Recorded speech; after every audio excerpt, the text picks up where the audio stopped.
I wanted to start by putting to you something that was penned in the Washington Post just recently. In an op-ed, a student at George Washington University wrote that George Washington University ought to change its name. The argument was that a new name would cement the university's dedication to racial justice and affirm its commitment to change.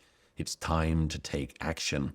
Of course, putting aside for a moment the fact that if we're going to change the name of George Washington University, perhaps we'll also have to change the name of the Washington Post. What do you have to say to claims like this? Sometimes I think it's because we don't understand the character of Washington. Sometimes I think it's because we don't understand our own history. Sometimes I think it's because you can get a lot of attention. If you were to suggest that some more insignificant figure in American history gave people questions and qualms, you might not notice it. But if you raise a question about George Washington, you got everybody's attention right away. And I will concede this much to the student's op-ed.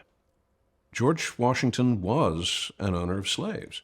In fact, by the time of his death in 1799, he was the owner of some 317 slaves at Mount Vernon and the farms that were part of the Mount Vernon system.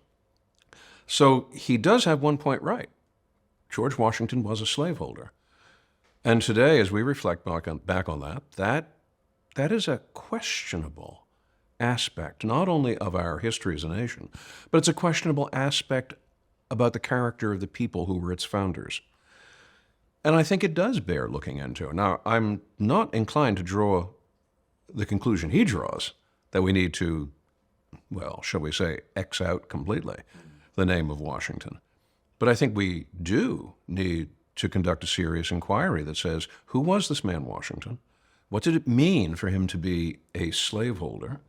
What did it also mean that in spite of being a slaveholder, he becomes renowned as the great champion of American liberty? How do all these pieces fit together?